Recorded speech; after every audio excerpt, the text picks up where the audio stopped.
بالتوحيد والإيقان وصلى الله تبارك وتعالى على خير خلقه محمد وآله وأصحابه أجمعين. أما بعد فقد قال النبي صلى الله عليه وسلم: يا معشر الشباب من استطاع منكم الباءة فليتزوج فإنه أغض للبصر وأحسن للفرج ومن لم يستطع فعليه بالصوم فإنه له وجاء. وقال النبي صلى الله عليه وسلم: خيركم خيركم لأهلي وأنا خيركم من أهلي، أو كما قال عليه الصلاة والسلام. قابل قدر محترم و مسلمانان ورونو مشران،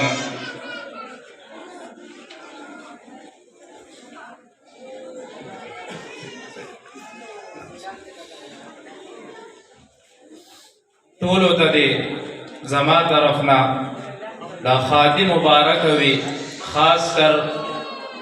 د قاری ابراهیم صاحب او د هغې والدینو ته، د هغې رشته‌دارو او اقاربو ته یو څو مختصر خبرې به کوم.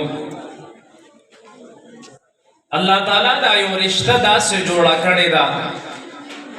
چې ډېره د مینې نه ډکه وي، د دې نه بغیر هم زندګي نه تېرېږي، خو چې د دې په عوض کې د دې لاندې ژوند تېری نو د یو څو خبرو خیال ضرور دی موږ دپاره. که سړی وي هغه کې هم یو څو صفته پکار وي، که ښځه وي په هغې کې هم یو څو صفته پکار دي چې هغه په دې خپله زندګۍ کې هغه راولي. سړي دپاره 5 صفات ضروري دي. اولنی صفت به د سړي دا وي چې دی به سخي وي. کله چې دا زندګي تېرېږي که سړی په مال کې بخل وکړي نو هر وخت به یې په کور کې جنګ شور وي، او دا به نه وایي چې یاره ما خو تاسو له کور ته غوړي راوړي وو، چیني مې راوړي وو، پرون مې روړي وو، څه شو؟ خو ستا خپلوان به راځي، ستا رشتهدار به راځي، نو ته به سخاوت کې په دې میدان کې. او رب ذوالجلال هم وایي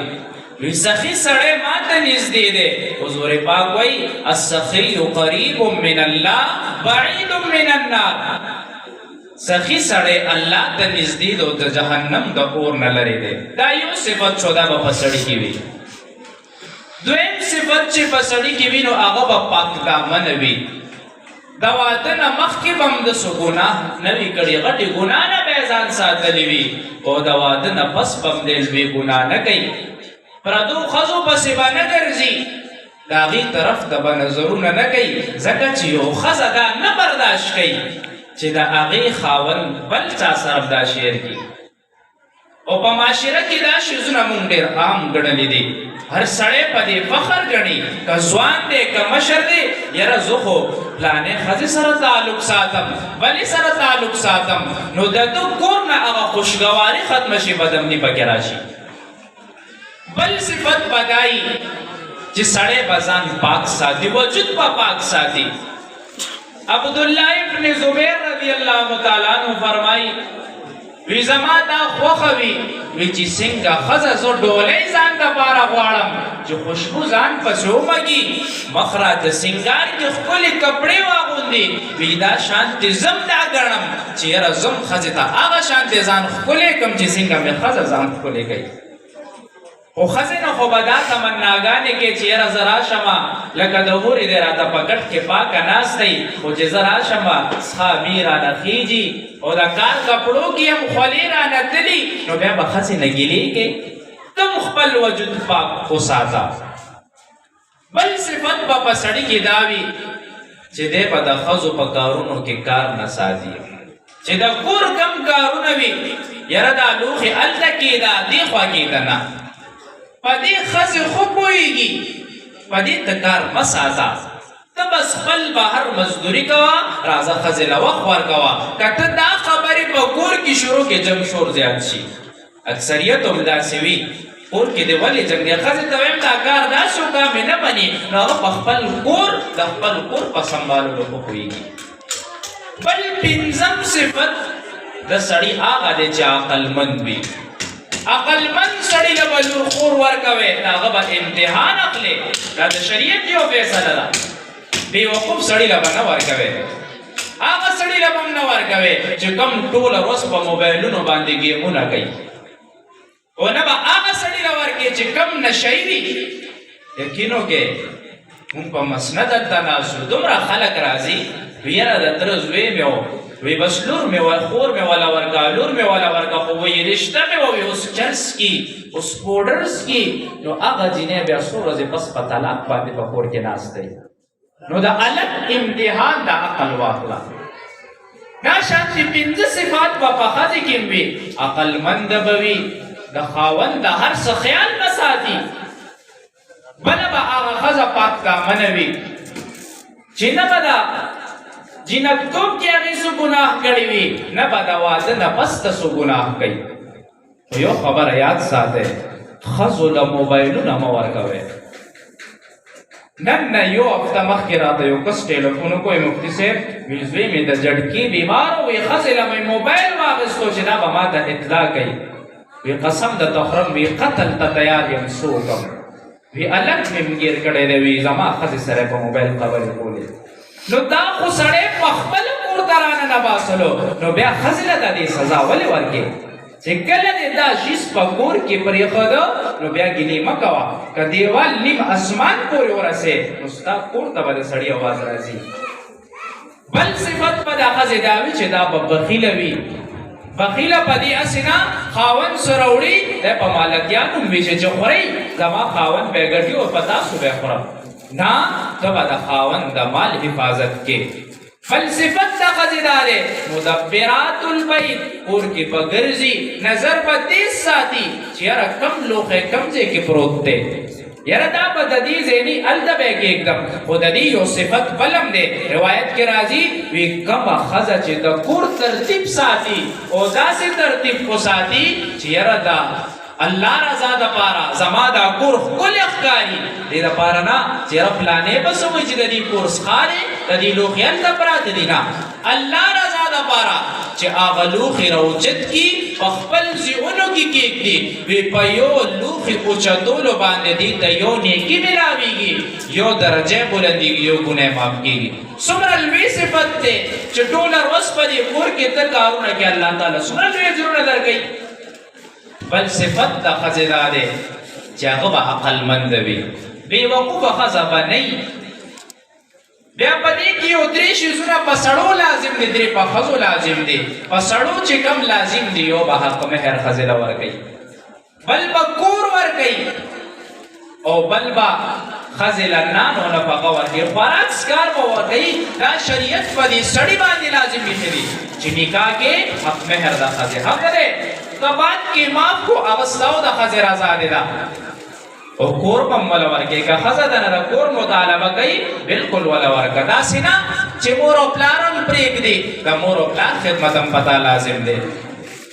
درې شیزونه داسې دي چې هغه به ښځه امانت ساتي د خاوند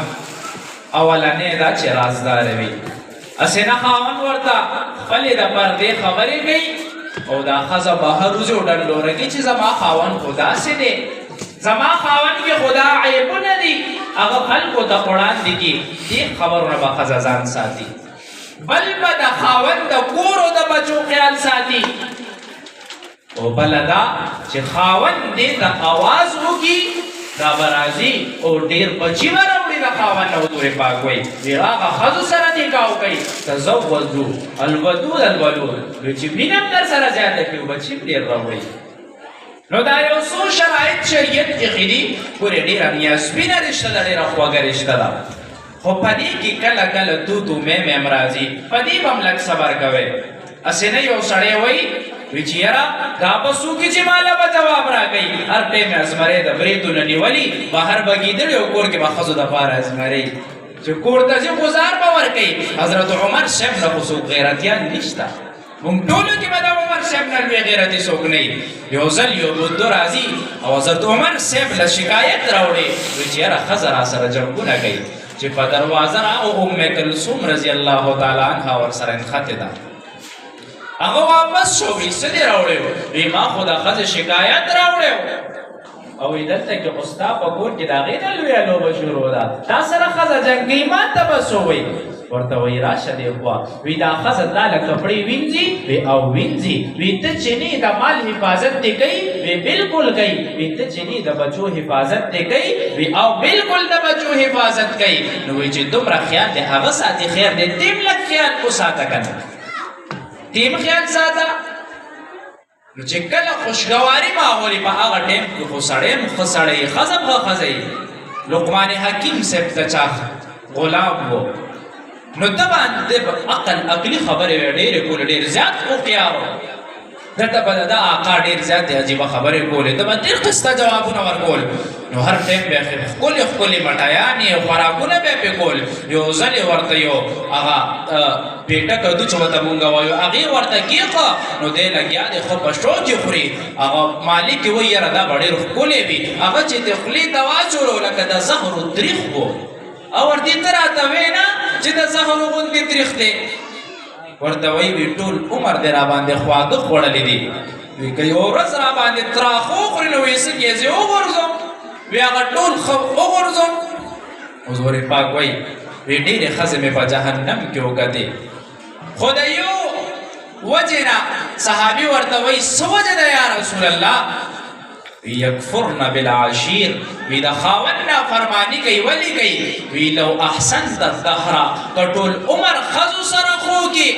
وی بیا دې قدم لږ کوږ کو وی ما رأیت منک احسن قط وی کله مې د نخر ورځ نه ده کتلې ښځه ورته وایي. روایت کې راځي وی دا ښځه د کږې پختۍ نه جوړه ده وی دې سره کوږ چله مطلب دا چې کله بعضې وخت کې څه خبره راشي نو تیم وړه. نو دا یو څو خبرې مې وړاندې کړي الله دې موږ هم په دې د عمل کولو توفیق راکړي او تاسو ټولو لا چې کمې زنانه راغلي دي الله تعالی دې زموږ د ټولو ژوندونه آباد وګرځوي او موږ دې الله ته بد امنیانونه وساتي. امين. الحمد لله رب العالمين والعاقبة للمتقين والصلاة والسلام على خير البرية محمد وآله وأصحابه أجمعين. اللهم لك الحمد أنت قيم السماوات والأرض ومن فيهن وأنت نور السماوات والأرض ومن فيهن وأنت الحق ووعدك حق ولقاؤك حق والنار حق والنبيون حق ومحمد رسول الله صلى الله عليه وآله وسلم حق.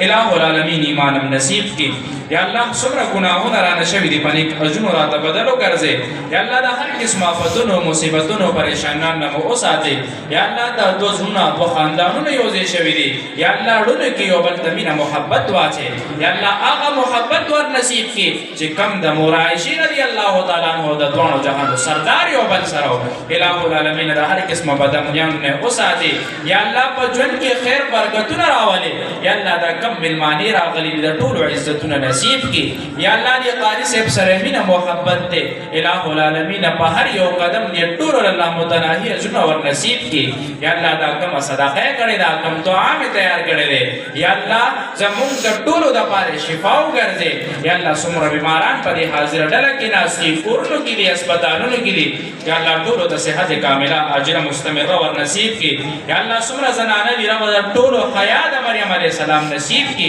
یا الله موږ ټول د بے حیاي د رسوایی د ذلتون نه وساتي الہ العالمین موږ ټولو ته بار بار د حرمین او شریفین سعادت نصیب کی دا هغه زیاده به احترام نصیب کی